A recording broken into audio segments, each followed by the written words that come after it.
I'm in this wonderful Willow Glen Eichler neighborhood today, and I want to do a little bit of a different video. We're not going to tour one home. We're going to talk about Eichlers in general.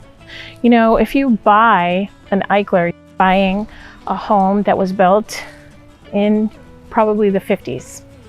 And what that means is that they could have been upgraded at any point, like in the 70s or the 80s or the 90s, or they've never been upgraded.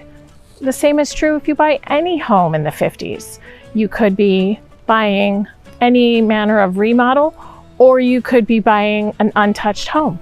But the benefit is that with an Eichler home, you are buying into a community of like-minded people who values the architecture and what is available that the house has to offer and how it was built originally. And so you come to it with a whole body of work and all of the experience and all of the recommendations from all of the other Eichler remodels that you can see and tour and see online, including on my channel. I want to go over some of the common features that you might want to upgrade and some of the hurdles that we might want to think about before you even get started. Let's have a look. So one of the first issues that we should probably cover are the roofs. So Eichlers are built with that iconic post and beam construction, but then that means that mostly the roofs are flat. And flat roofs, even though we don't have snow here really, even in the record books, flat roofs are not good for drainage. We want to make sure that we get the water off of the flat roof. Water and wet wood are termites' best friend, and we want to make sure that we protect the wooden construction from any termites. If you're looking to do roof work or repair work, I have a number of good contacts available. Drop me a line and let me know, and I can connect you with excellent Eichler roofing repair specialists. So Eichler are built on a slab of concrete, and most have in-floor radiant heating. On this channel even, we have seen examples of naked floors, which to me are very beautiful when it's concrete and it's polished floor. It looks like terrazzo almost.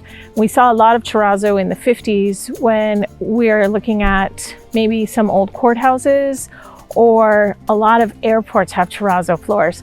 I find it charming to look for them when I travel.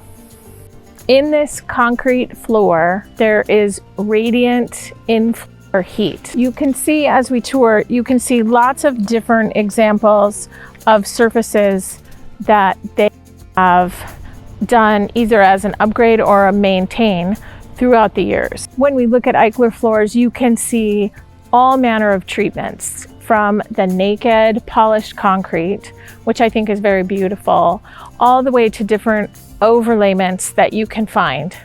So we can see all manner of wood and engineered wood laid on the top, or you can see black slate tile, or in this example, we have some Mexican inspired style tile.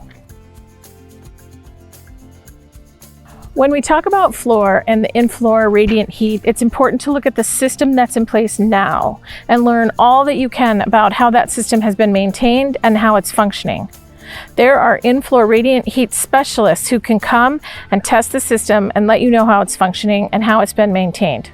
And here while we're touring, I'm going to show you lots of the mechanicals and the tanks and the hot water heaters in the various Eichlers. Another common issue with Eichlers is where to put the washing machine.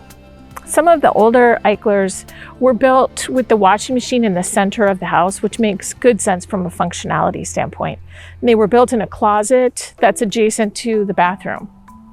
Here's the thing, is recently our washers have gotten bigger and boxier. They're more high-powered, they're more efficient.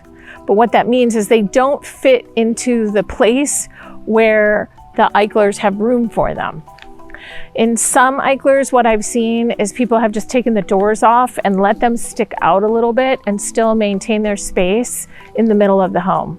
In other Eichlers, they either started off in the garage were put into the garage later. And you can see examples of both of those things now.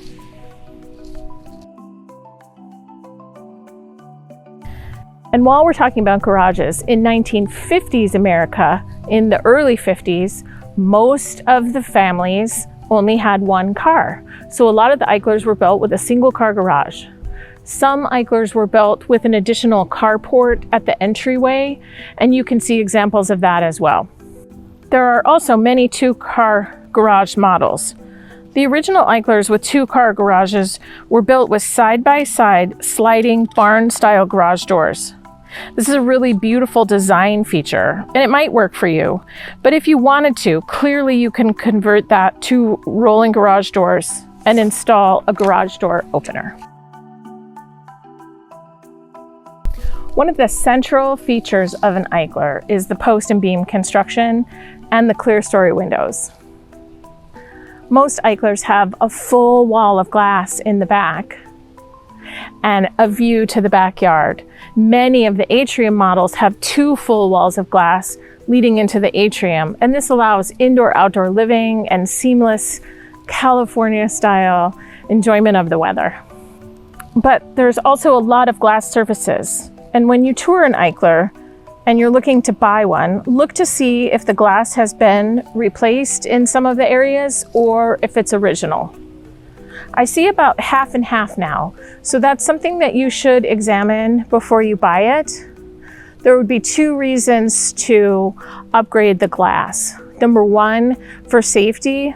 I'm not sure if the original Eichlers were built with tempered glass, and so we would want to check on that, especially if you have small children that are going to come into the home.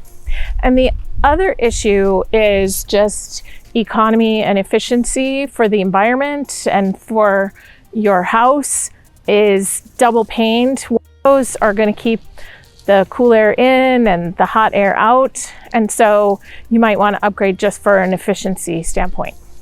If you enjoyed this video, be sure to check out my Eichler playlist. I would be happy to have you watch any of the other Eichler videos that are published. Thanks, and we'll see you soon.